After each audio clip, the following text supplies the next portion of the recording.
Welcome back to my channel.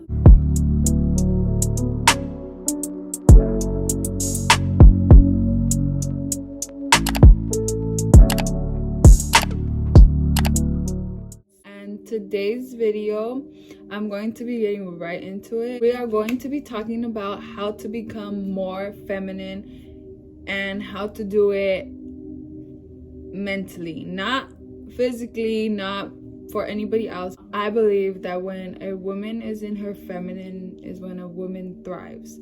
In today's video, I'm going to be sharing with you guys some things that I have learned along the way, like certain habits and mindset shifts that I have learned to adapt into my everyday thinking process, because I've learned that it is best to be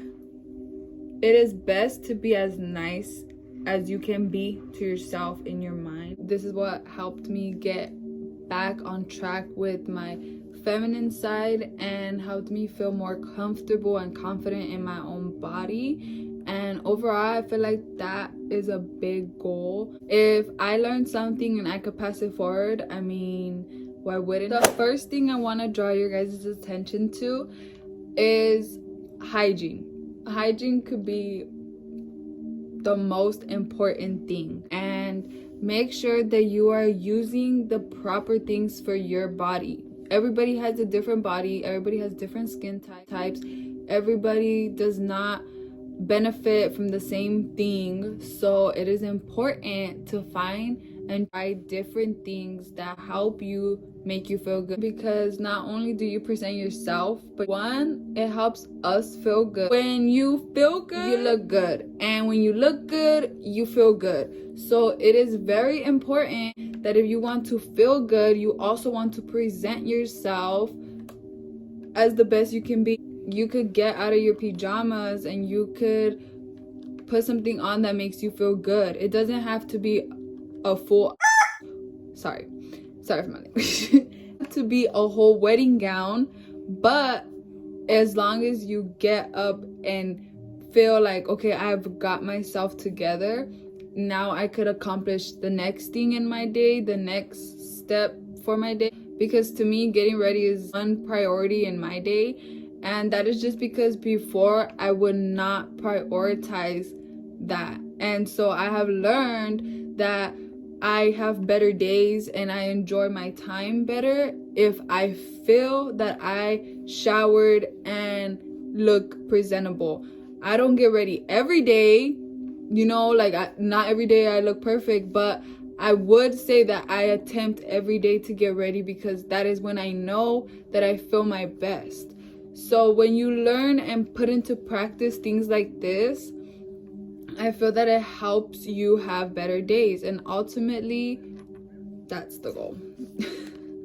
Second point that I want to bring to your attention is going to be your health, and taking care of what you put in your body is very important. Though we are still young now, we will not be young forever, and things will catch up to us. Not just that though, if you take care of yourself, you are ultimately going to have a greater chance to live longer, and you avoid a lot of hospital trips like that. That was just something I felt everybody should do.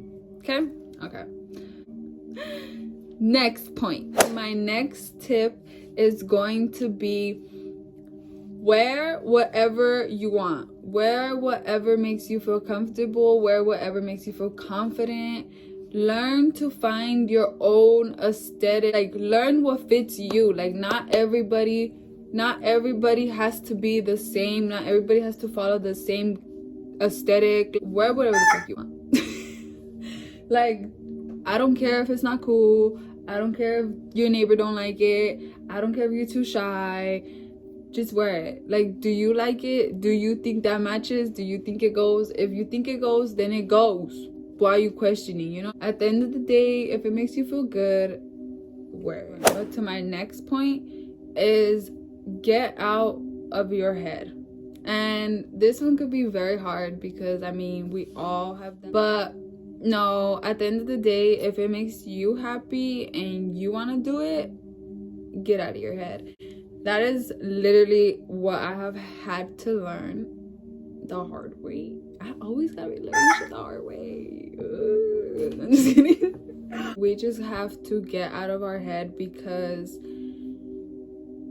nobody's really thinking about you. Nobody really cares, and at the end of the day, you're going to benefit from it and it makes you feel good, so why not do it? Everybody is already going to say something. To switch my cameras, so I hope it still looks good. So then that brings me to my next point, and the next point is going to be become more self-aware.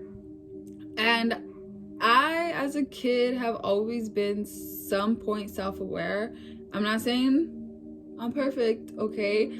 I just, as a little girl, I would always notice certain things for myself. Like, I would always notice what kind of reaction I would have when I had like dairy, or I would pay attention to how I would react on my period. Like, I was always self-aware of how my body was intaking certain things and how my body would react after. And even like when it would come to like creams and different things like that, like I would always pay attention to how my body was responding. At first, as a young little girl, it was only like to physical, tangible things. That's how it started, right?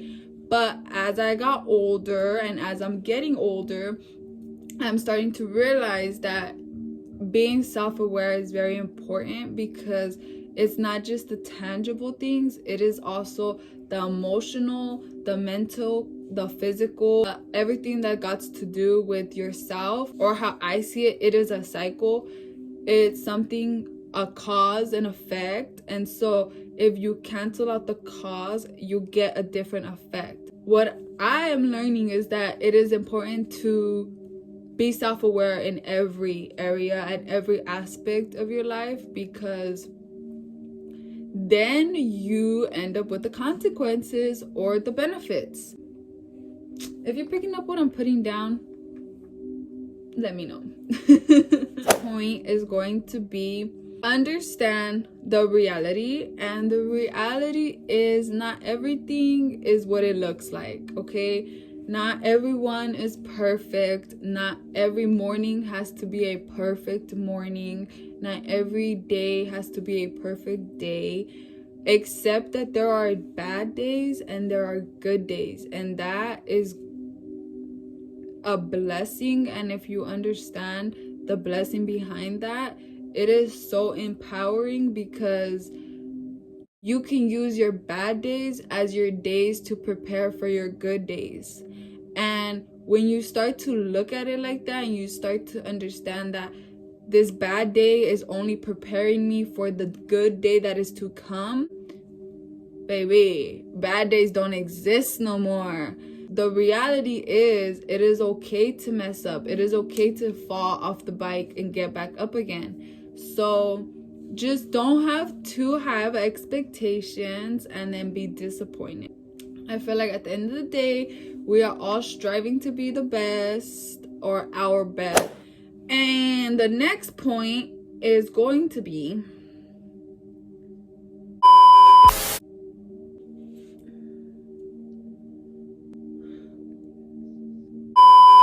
and so with that being said, I feel that as important as everything from mental to physical to everything in between, I also think that working out is important. When one is working out, you're letting out all that anger and aggression and da-da-da. See, I'm not an angry person. No, like but that's besides the point. The point is that when you're working out, tell yourself good things. Be proud that you made it to 10 push-ups. Be proud that you accomplished to even show up at the gym that day. Like, be proud of those little things so that you can be proud of the bigger things in the end as well. And when you are proud of your small accomplishments, it makes it easier to accomplish your bigger accomplishments, because you know that you are already succeeding. Like, you're already going. Does it make sense? Does it make sense? I hope it makes sense. So then, for my next point, I want to say, at the end of the day, no two people are the same or have the same story or can understand each other to the full. And so with that being said, I just want to say that it's very important for us to get to understand ourselves first before we try to make or pressure others to try to understand us. We all have different stories for a greater purpose that we cannot understand yet. And the next point is be unique. Be as unique as you can be. Say the most wildest things as you can think. Do the most wildest things that you can do. Wear the most wildest things that you can wear. You are the main character in your story. Stop fucking playing. You are the main character. It's just how you're telling it is the problem. Okay? Don't be telling the story the wrong way. I was doing that same thing and I was fooled. And I was telling my story the wrong way. But it's because I was looking at it the wrong way. Learn to understand yourself, to be able to understand your uniqueness. Because once you understand your uniqueness, you can thrive. Okay, so that brings me to my next point. And my next point is that stay active. And I have found that when you put yourself in an active position, you allow your mind to start thinking and creating new and different habits. And it is just very important to do that, because sometimes we could get so consumed to the old and to the comfortable stuff that I have learned that it is very important to put yourself in different rooms that you were not always in before, so that you can learn new things and new friends. And this is how you build better communities. And like in every community they have libraries, they have like centers and things like that. Like, you could find your people, you just gotta know how to find people. And so I figured out that the best way is to figure out what you're interested in, so that way that once you know what you're interested in, you can find people who are interested in the same thing. And so I hope this video reached whoever it needed to reach, and I hope you found a couple of these tips helpful, at least one or two. And at the end of the day, just remember that we are all human and we are all growing and learning different things. And if you learn to have patience with yourself, I promise you'll get there. Don't give up. And that is it for this one. Till next time.